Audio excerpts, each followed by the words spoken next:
I've always been a logical and curious kind of person. I mean, that's just my personality. I remember when I was little, my parents gave me an electric train for Christmas.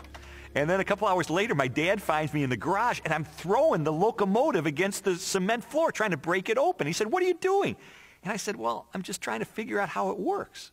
I mean, my parents, because of all the why questions I would ask, finally went out and said, "Here," and they bought me an encyclopedia and said, "Look, the answers are in there. Go look for them. Go find them yourself." I mean, that's just the way I was. And so I guess it's natural that I would become a journalist, because journalists are looking for facts, they're looking for evidence, they're looking for data, they're looking for something that they can publish in the paper and have confidence it is true. Lee Strobel earned a Master of Studies in Law degree from Yale Law School and is the former legal editor of the Chicago Tribune. He is the best-selling author of several books that explore the evidence for the Christian faith. I guess given my curiosity, it's not surprising that when I was in high school, science was my favorite topic, because there the teachers actually encouraged me to like cut open frogs and find out how things work, which I thought was great. When I was a teenager, I had this deep trust in science, and I think part of it was prompted by the fact that I grew up in post-Sputnik America, where Eisenhower encouraged all young people to delve into science so we could catch up with the Russians. So to me, science sort of represented the empirical, the hard facts, the things that could be proven experimentally, and that was sort of the way in which I looked at life.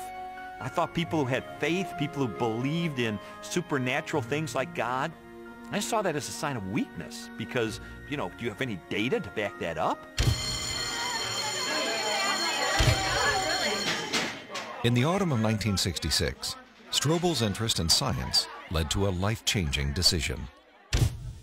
I can take you back to the exact spot where I was sitting. It was in the third floor overlooking the asphalt parking lot. I was in the second row, the third chair from the front, when my biology teacher recounted in great detail this experiment that had been conducted in the early 1950s at the University of Chicago.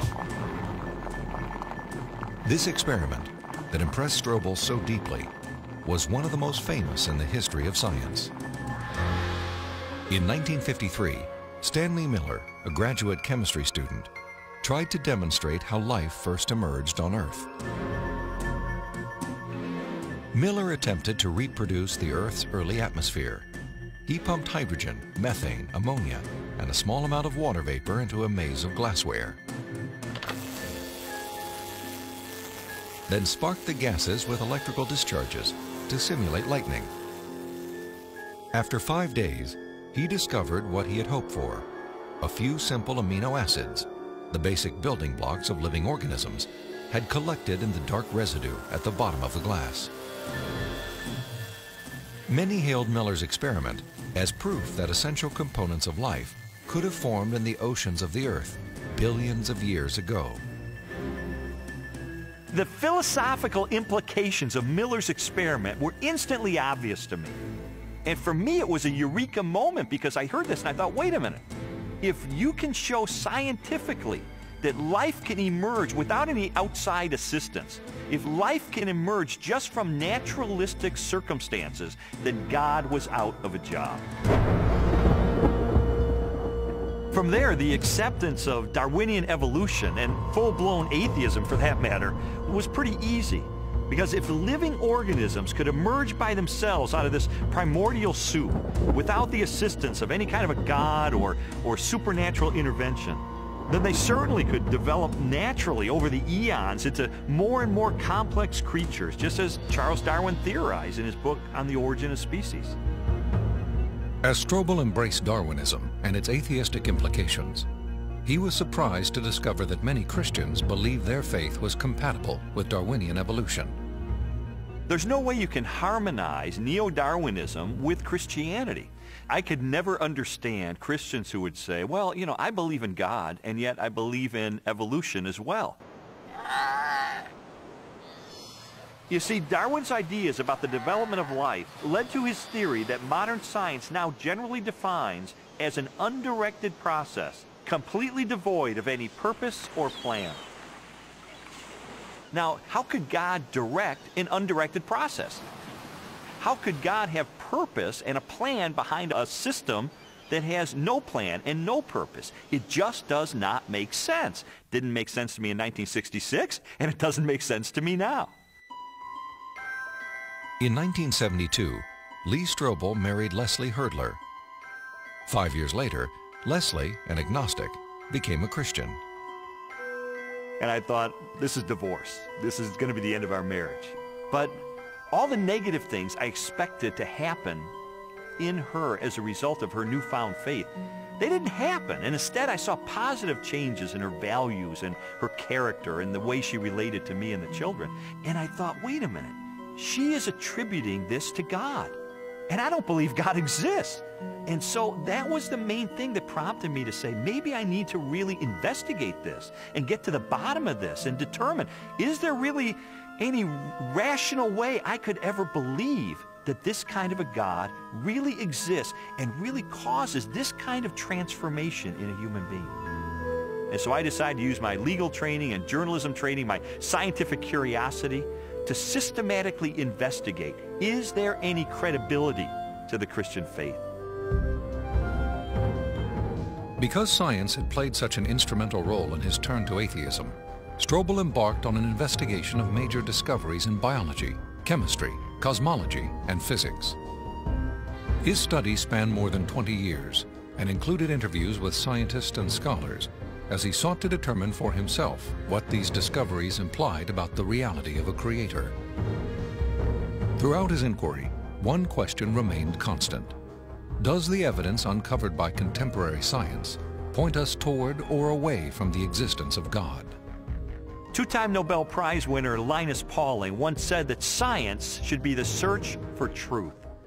And that's what I wanted to do. I didn't know where the evidence was ultimately going to take me, but I really did want to know the truth about God. And what I found shocked me, and it stunned me.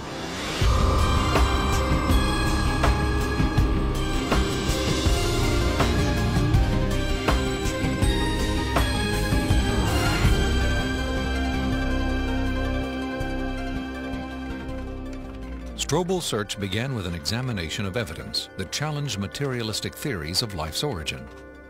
He discovered that this negative evidence contradicted the textbook explanations that had once convinced him the blind forces of evolution could account for the creation and diversity of life on Earth. A good example of negative evidence is the 1953 Origin of Life experiment by Stanley Miller, the one that helped lead me into atheism in the first place. As biologist Jonathan Wells explained to me, Miller's experiment has now been thoroughly discredited. Stanley Miller put together a glass apparatus, and in that apparatus he put a mixture of gases that people at the time thought reflected the atmosphere of the early Earth. And those gases were methane, ammonia, hydrogen, and water vapor. But then the professional opinion of what was there on the early Earth changed. In the 60s, geochemists revised their hypothesis and decided that the hydrogen, being very light, would have escaped into outer space. The Earth's gravity isn't strong enough to hold it.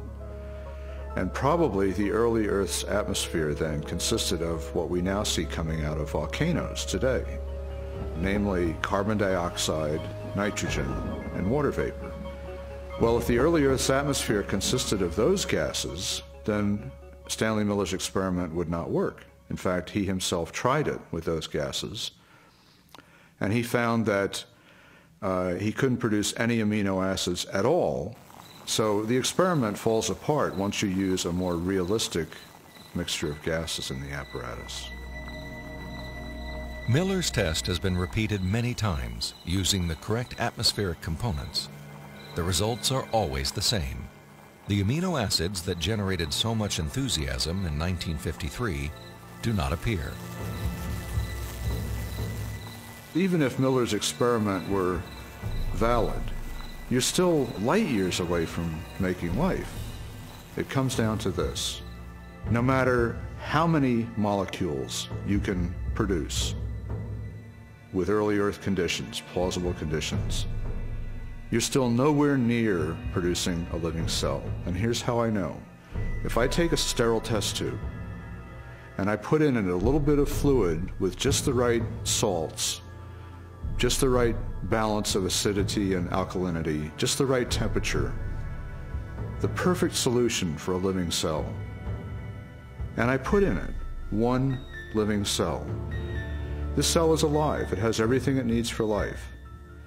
Now I take a sterile needle and I poke that cell, and all its stuff leaks out into this test tube. You have in this nice little test tube all the molecules you need for a living cell. Not just the pieces of the molecules, but the molecules themselves. And you cannot make a living cell out of them. You can't put Humpty Dumpty back together again. So what makes you think that a few amino acids dissolved in the ocean are going to give you a living cell? It's totally unrealistic. Stanley Miller's experiment was not the only unsuccessful attempt to explain how life originated. Beginning with Russian chemist Alexander Oparin's work in the 1920s, theorists have also proposed chance, chemical attraction, and biological seeding from outer space as possible answers. Each has failed to account for how non-living chemicals could have arranged themselves into the most basic components of the first living cell. Strobel's research ultimately led him to conclude that materialistic explanations for the origin of life were deeply flawed. And his examination of negative evidence did not end with the question of first life. He also learned of weaknesses in the most celebrated icon of Darwinian evolution. In Darwin's book on the origin of species, there's only one illustration. It's called the Tree of Life. Darwin used it to explain how every species of animal and plant that ever existed on Earth had evolved from the same common ancestor through small, gradual steps over enormous periods of time. Even though Darwin's Tree of Life is included in virtually every biology textbook published over the last half-century, contrary to what we've been told, there is no conclusive evidence of the common origin of all life.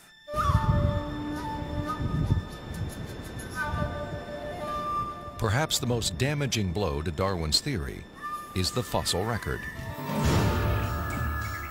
If all living organisms have descended from the same primitive life form, then the rock strata of the Earth should be filled with the fossilized remains of animals that were once part of a great evolutionary chain.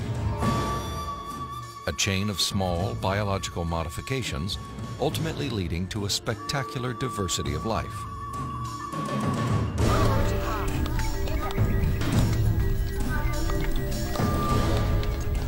Yet, after 2 centuries of research, highlighted by excavations in southern China, the multitude of transitional experiments, or missing links, that should exist are conspicuous only by their absence.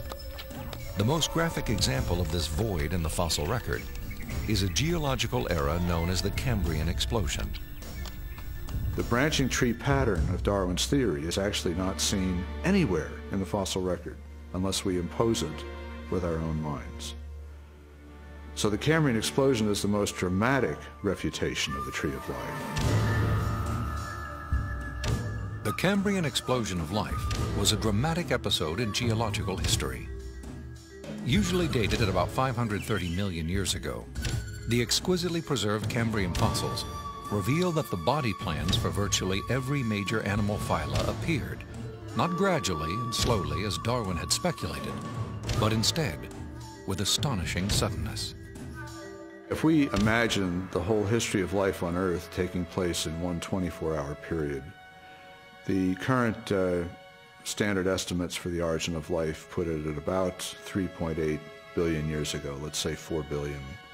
So if we start the clock then, our 24-hour clock, 6 hours, nothing but these simple single-celled organisms appear, the same sort that we saw in the beginning. 12 hours, same thing. 18 hours, same thing. 3/4 of the day has passed, and all we have are these simple single-celled organisms. Then at about the 21st hour, in the space of about 2 minutes, boom, most of the major animal forms appear in the form that they currently have in the present. And many of them persist to the present, and we have them with us today. Less than 2 minutes out of a 24-hour period. That's how sudden the Cambrian explosion was.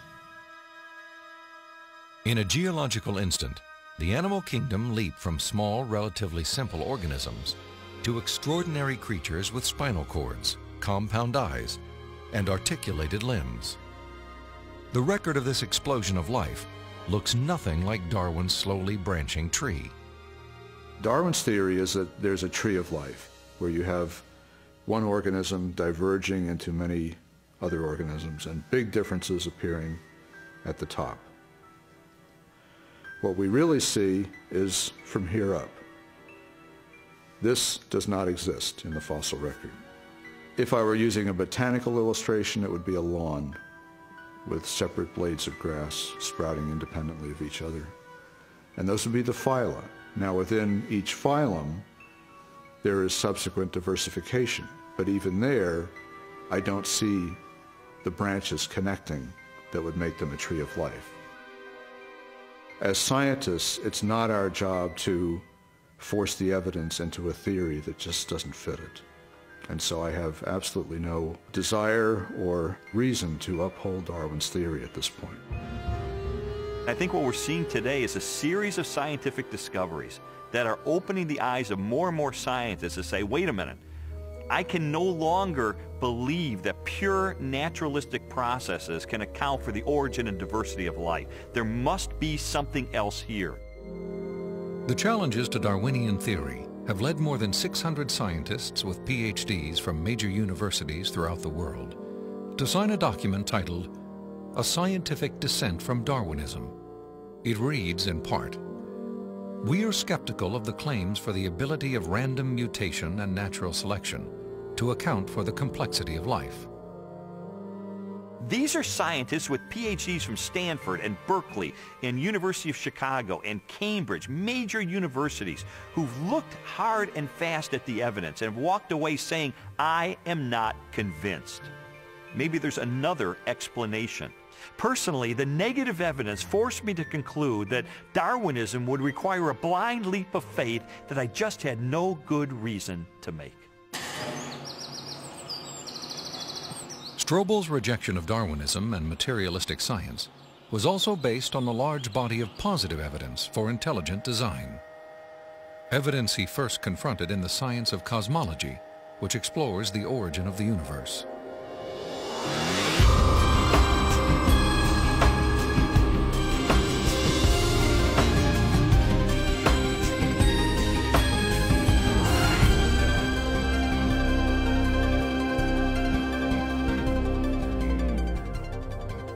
How did the universe begin?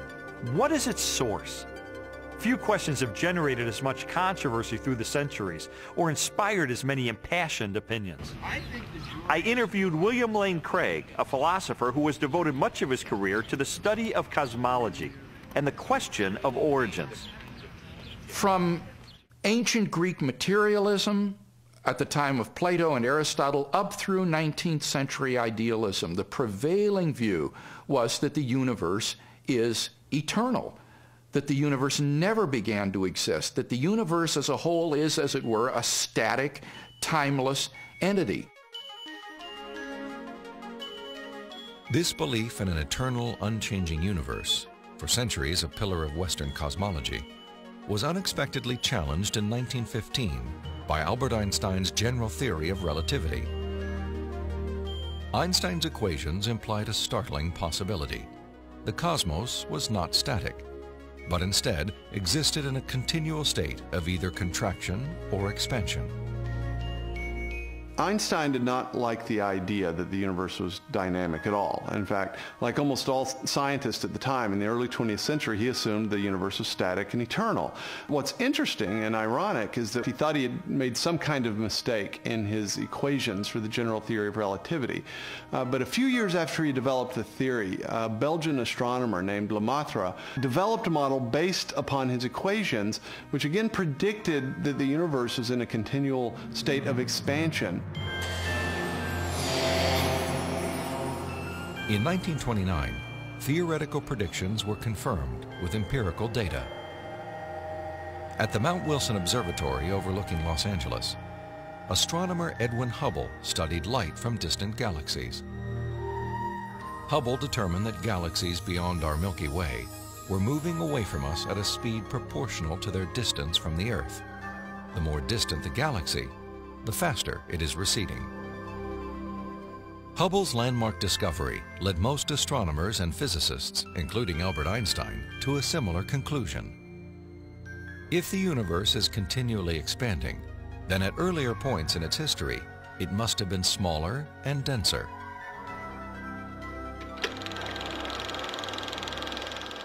I think a good way to visualize this is to imagine that the history of the universe has somehow been photographed and made into a movie that we could play on a projector. As the projector runs forward, we watch the universe as it continually expands. But if the projector were to be stopped and were switched into reverse to make the movie run backward, then instead of watching the galaxies move farther and farther apart from each other, we'd see them draw closer and closer together. As you trace this expansion back in time, the universe grows denser and denser and denser until finally the entire known universe is contracted down to a state of infinite density, which marked the beginning of the universe. At this point, which cosmologists call the singularity, all matter and energy, physical space and time themselves came into being. This literally represents the origin of the universe from nothing. So the startling implication of Hubble's discovery was the temporal finitude of the universe, that the universe had an absolute beginning at some point in the finite past. During the second half of the 20th century, other discoveries also pointed to a universe with a beginning. These images of the cosmic microwave background radiation document what most scientists now believe is the remnant heat generated during the universe's early history. Background radiation is found throughout the cosmos and indicates its expansion from a sudden, perhaps violent moment in time. This evidence for a finite universe has reaffirmed the conclusion of an ancient philosophical deduction. It is called the Kalam cosmological argument. The Kalam argument is deceptively simple in its formulation. It consists of basically 3 steps.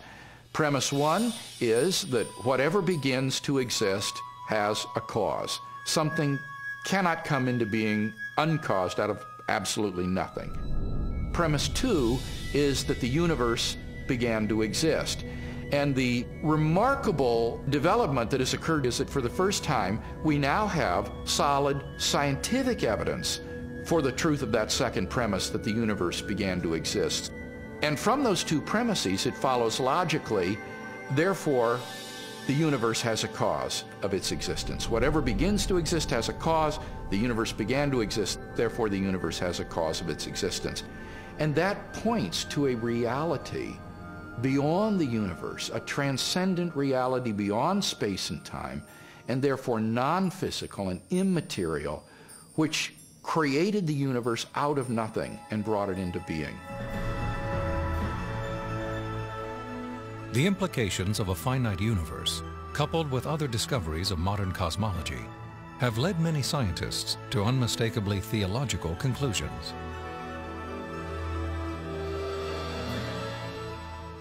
There is no ground for supposing that matter and energy existed before and was suddenly galvanized into action.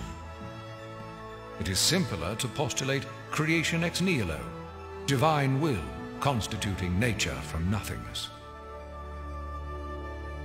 The chain of events leading to man commenced suddenly and sharply, at a definite moment in time, in a flash of energy and light.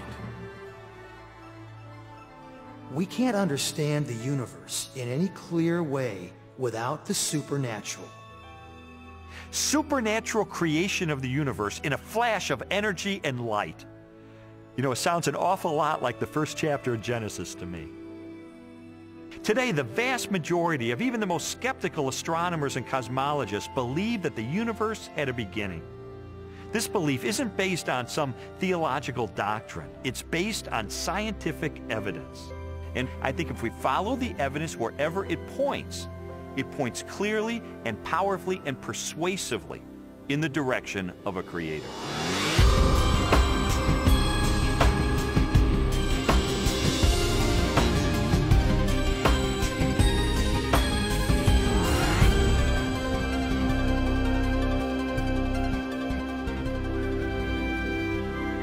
Since the beginning of time, all the matter in the universe has been governed by precisely balanced laws and constants.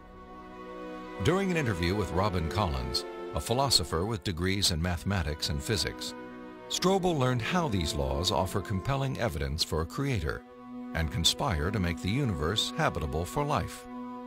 The laws of physics are balanced on a razor's edge for life to occur. For example, if you didn't have something like gravity that pulled matter together, you would never get planets, you wouldn't get stars, you wouldn't get any complex organisms. If you didn't have the strong nuclear force, there would be nothing to hold protons and neutrons together in the nucleus. And so you wouldn't have any atoms, so no chemistry. If you didn't have the electromagnetic force, you would have no bonding between chemicals.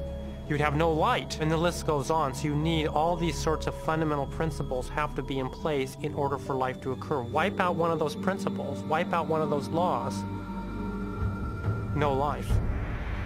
Strobel learned that life also hinges on the precise strengths and relative values of many different physical constants. One example of this fine-tuning is the force of gravity.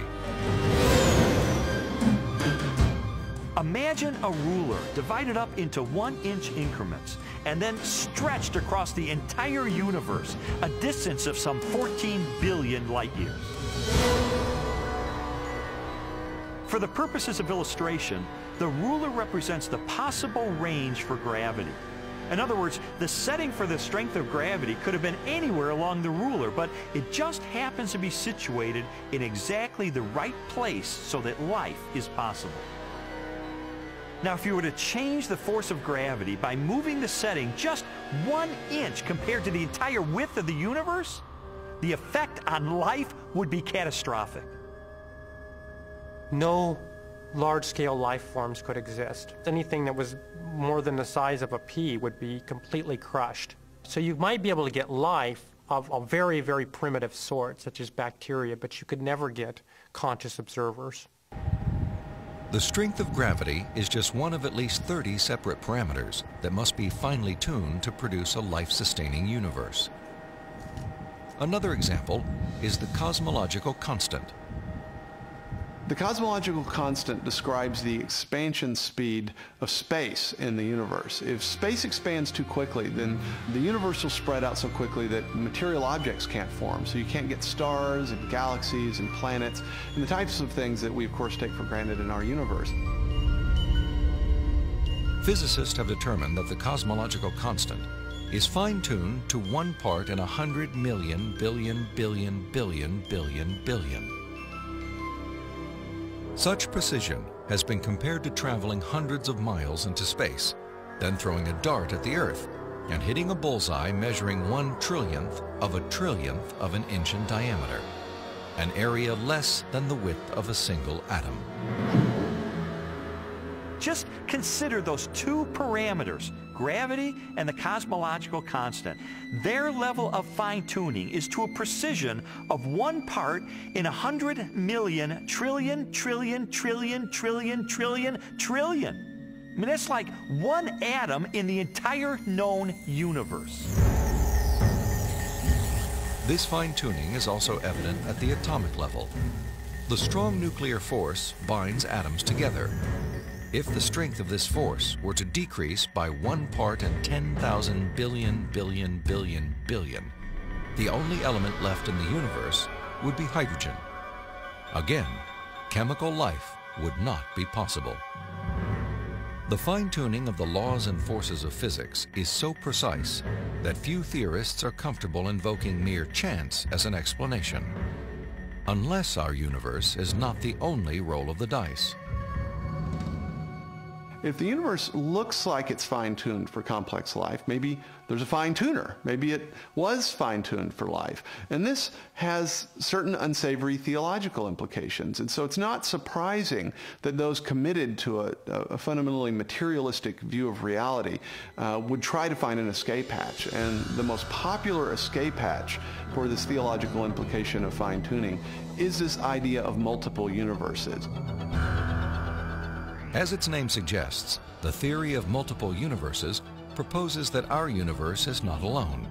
Instead, it is part of a vast ensemble of universes, each with a different set of laws and constants.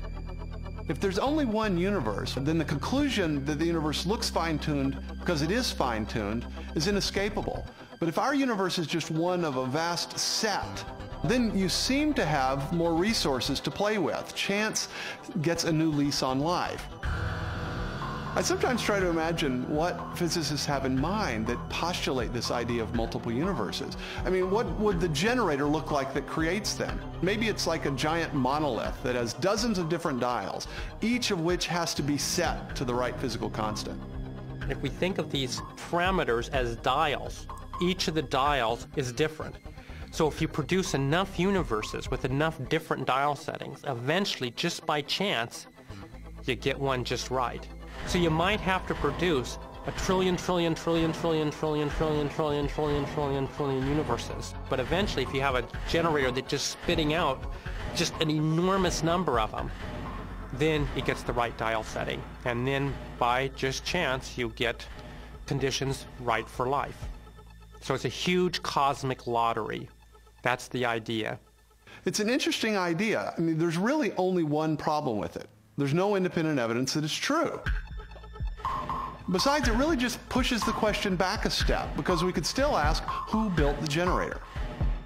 The suggestion of multiple universes strikes me as a desperate attempt to explain away the obvious, which is that the universe is finely tuned by an intelligence to sustain complex life.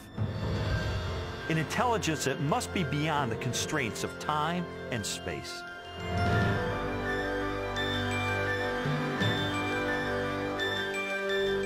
Strobel's journey through a universe finely tuned for life inevitably led him home, to the blue jewel of our solar system, the planet Earth. There he encountered another array of critically balanced conditions essential to human existence. When I was an atheist, I saw planet Earth as being one of probably billions of planets just like it all over the universe. I saw our sun as being an average, undistinguished type of a sun. I figured as I looked up at the stars at night that there must be millions and millions of advanced civilizations out there. I just thought there was an ordinariness to our situation. This line of reasoning was totally consistent with my atheistic worldview. But what I learned later is that it's not consistent with what science is revealing about the Earth. Strobel's investigation caused him to consider the many conditions necessary for a life-sustaining planet. In the process, he was introduced to the science of astrobiology and astronomer Guillermo Gonzalez.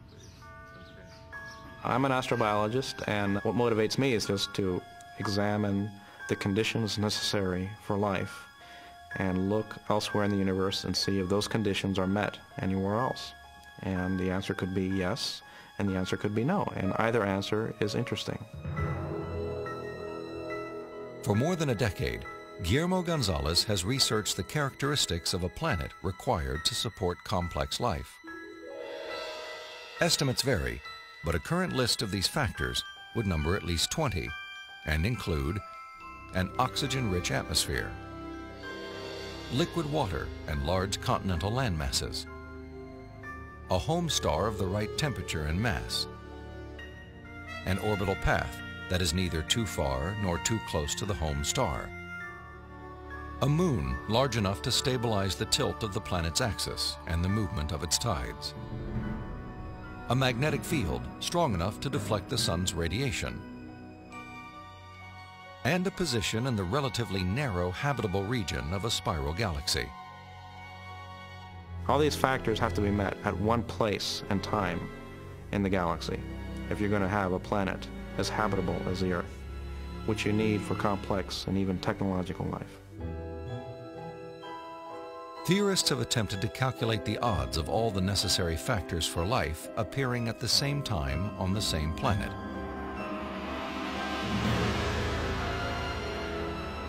A conservative estimate is 1 chance in 10 to the negative 15th, or 1/1000th of 1 trillionth. On those terms, even when compared to the billions of suns and possible planets in our Milky Way galaxy, the probability of even a single habitable world appears unlikely. There are many probabilistic resources in the galaxy, but on the other side of the coin are all these factors that you need. You have to get just right in order to have just one habitable planet like the Earth. And that leads me to conclude that yes, we're rare in the galaxy. Gonzalez's study of the Earth's habitability led him and colleague Jay Richards to expand the scope of their research. They began to examine how a life-sustaining planet like Earth may also give its human inhabitants access to the mysteries of the universe.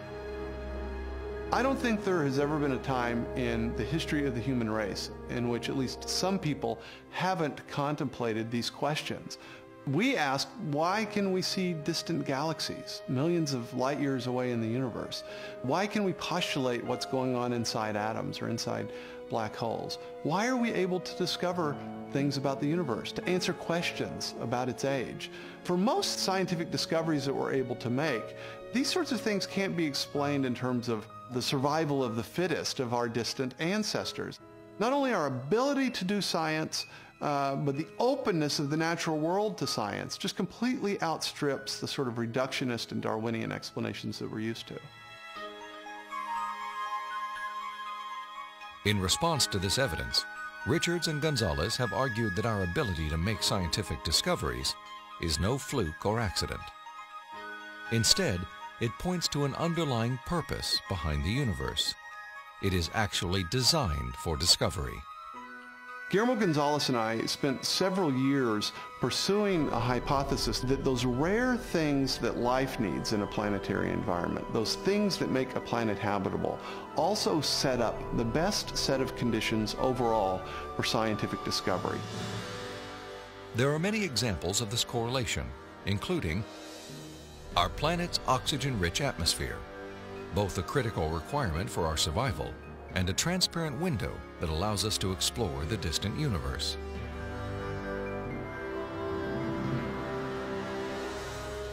The Earth's precise distance from the Sun and the size of its moon and home star.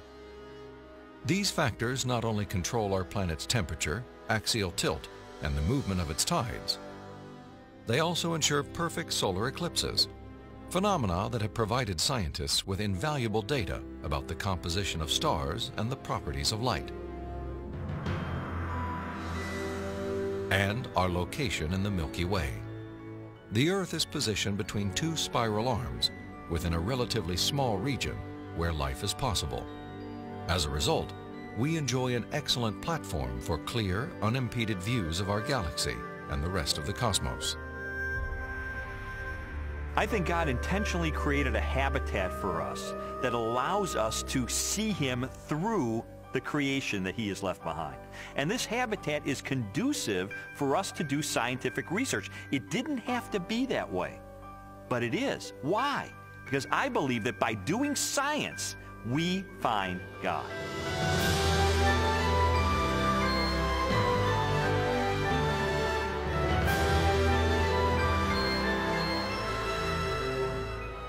The final leg of Strobel's investigation transported him from the deepest reaches of the cosmos to the microscopic universe of the living cell and the science of biochemistry. There he encountered more challenges to Darwinian evolution and new evidence of design.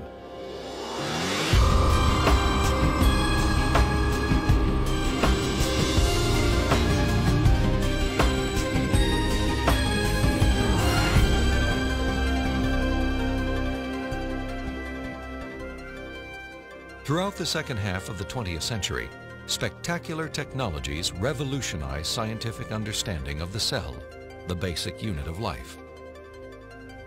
During an interview with biochemist Michael Behe, Strobel learned how this new knowledge has shaken the foundations of Darwin's theory. In the 19th century, when Darwin was alive, scientists thought that the basis of life, the cell, was some simple glob of protoplasm, like a little piece of jello or something that was not hard to explain at all.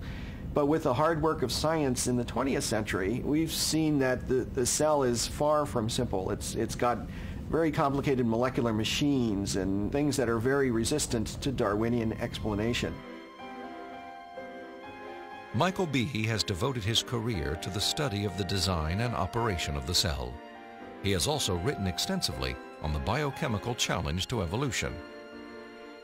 Most people have no idea of how small and complex cells are. A typical cell from you or me, called a eukaryotic cell, is probably 1/10 of the size of the head of a pin. And yet in that single cell, there are about 3 billion units of DNA making out the chromosomes. And those 3 billion units make the molecular machines of the cell, literally machines that make the cell work. With computer animation, we can enter the cell. Here, the staggering complexity of its molecular machinery is clearly seen. It's like going into an automobile factory. The factory has a large number of machines. The parts have to fit together in very specific ways to do their jobs, and if things go wrong, the cell is in big trouble. And just one cell is enormously complex, but humans, you and I, are made from trillions of cells, and those trillions of cells have to fit together in the right way and do their own job. Darwinism was a lot more plausible when we were thinking about globs of protoplasm than it is when we're thinking about molecular machines. Each of these biochemical machines is a masterpiece of engineering and nanotechnology. They are essential to functions as vital and diverse as vision, photosynthesis, and the production of energy in the cell. Michael Behe has studied several of these machines, including the flagellum, a remarkable rotary motor.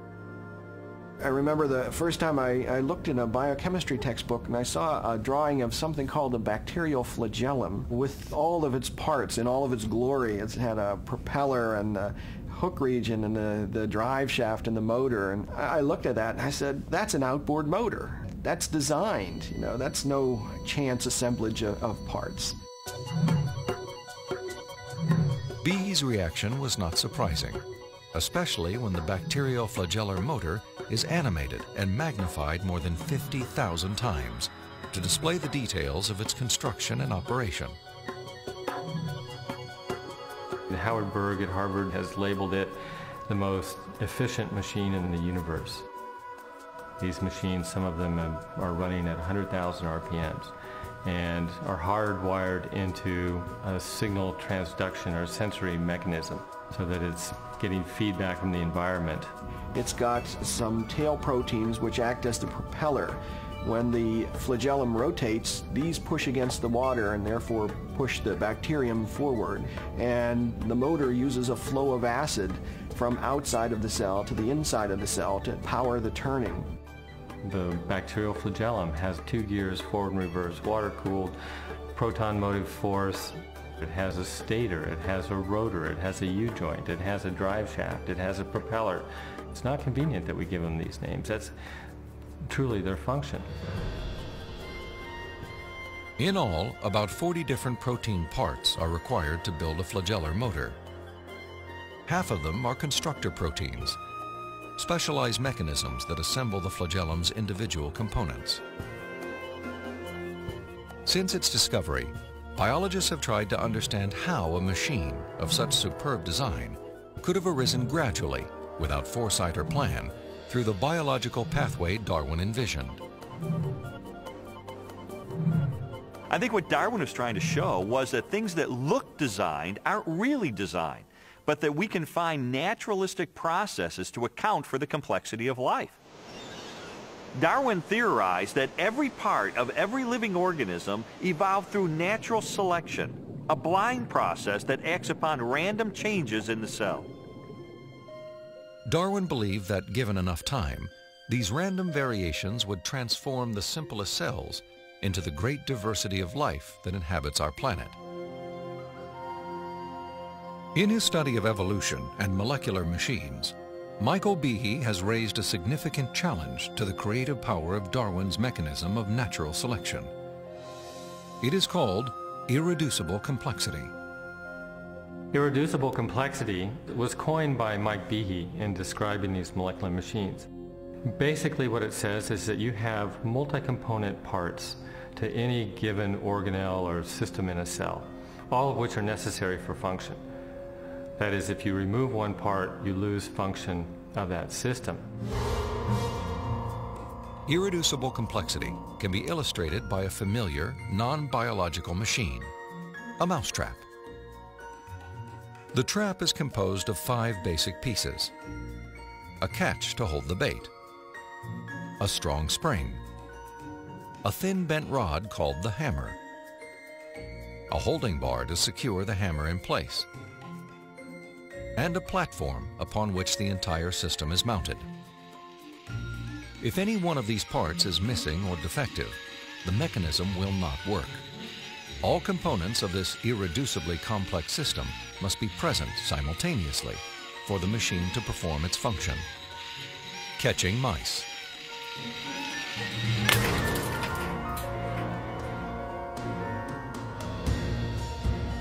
The concept of irreducible complexity also applies to biological machines, including the bacterial flagellum.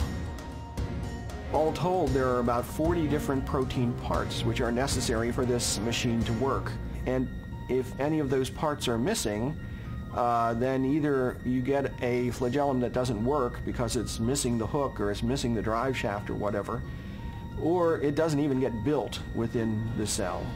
You can't put something like that together gradually because they need a large number of parts interacting with each other at the same time before they work at all. Without the tools to observe the machinery of the cell, and long before the idea of irreducible complexity, Charles Darwin offered a way to test his own theory. In Origin of Species, he wrote, "If it could be demonstrated that any complex organ existed, which could not possibly have been formed by numerous, successive, slight modifications, my theory would absolutely break down." Darwin acknowledged that if someone identified a biological system that could not have been constructed in incremental steps over long periods of time, then his theory would be invalid. And what Michael Behe and others have discovered is the existence of biological machinery that cannot be explained away by Darwinian processes. Darwin's failed predictions have in fact falsified his own theory.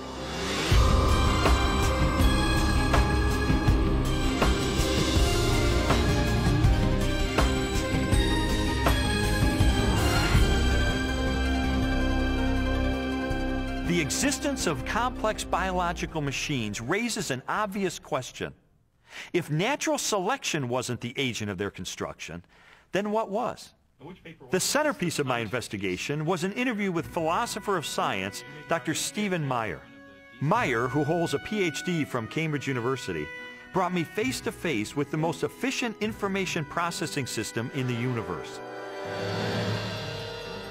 The DNA molecule and its language of life. The discovery of the information-bearing properties of DNA and RNA is a fundamental challenge to all materialistic theories of the origin of life. Neo-Darwinism and its associated theories of chemical evolution and the like will not be able to survive the biology of the information age, the biology of the 21st century. Meyer's conclusions are based upon his understanding of the DNA molecule and the genetic instructions that are locked within the nucleus of living cells. In 1953, when Watson and Crick elucidated the structure of the DNA molecule, they discovered that DNA was a carrier of genetic information in the form of a 4-character digital code. That is to say that DNA functions like a software program, only more complex than anyone has ever created or devised.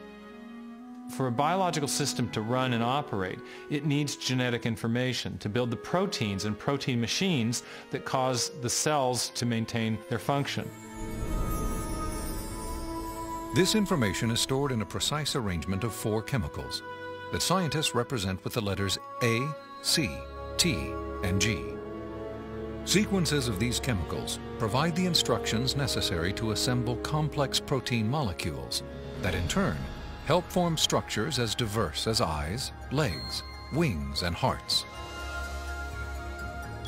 This code has been called the language of life, and it is the most densely packed and elaborately detailed assembly of information in the known universe.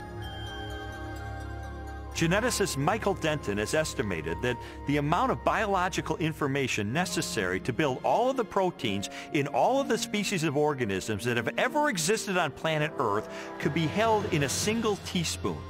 And we'd still have room left over for all of the information contained in every book ever written.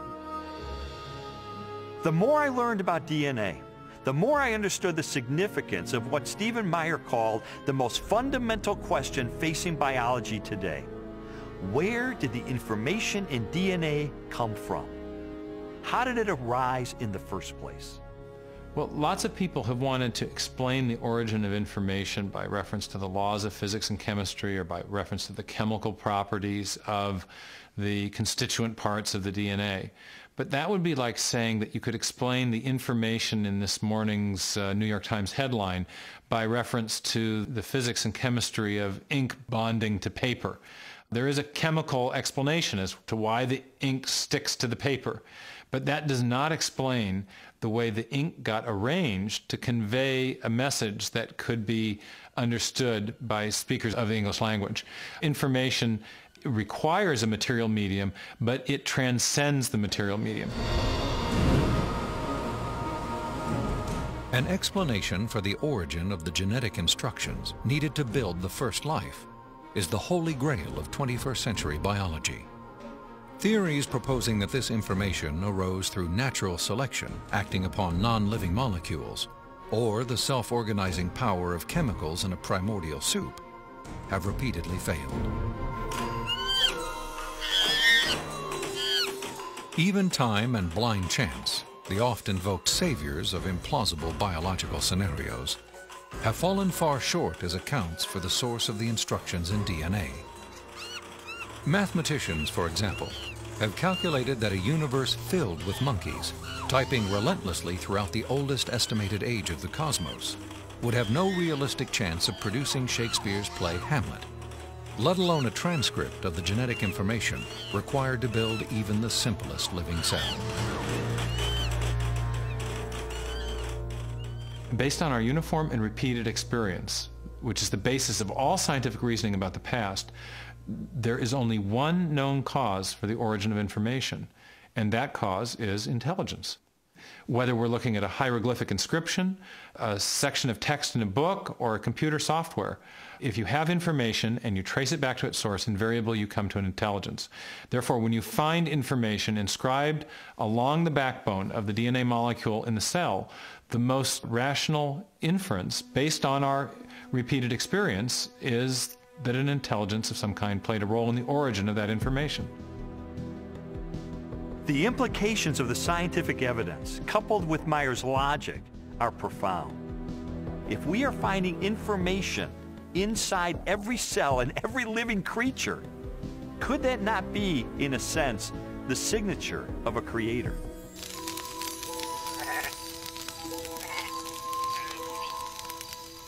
"30 centuries before science unlocked the mysteries of genetic information, or a telescope probed billions of light years into space, the Hebrew shepherd and poet David wrote eloquently of a creator who revealed his existence and power through all that he had made. The heavens declare the glory of God. The skies proclaim the work of his hands. Day after day they pour forth speech. Night after night they proclaim knowledge.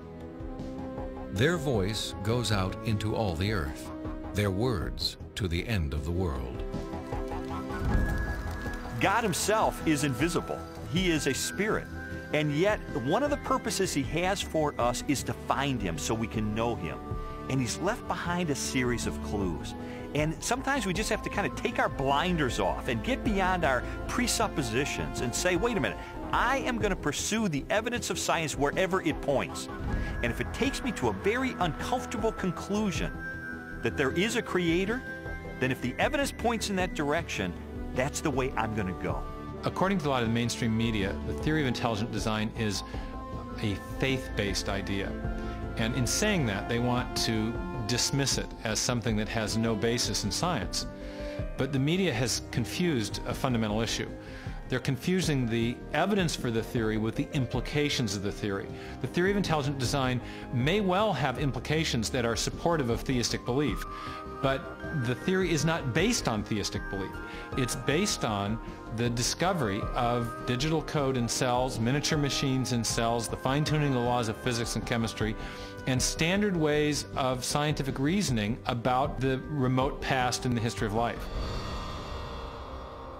40 years ago, a lecturer in a high school biology class convinced an inquisitive 14-year-old freshman that there was no God.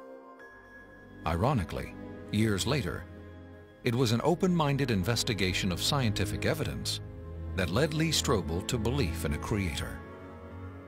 One of the most interesting things I've learned as I've gone on this journey of scientific discovery has been that you don't have to commit intellectual suicide to come to the conclusion that there is an intelligent designer.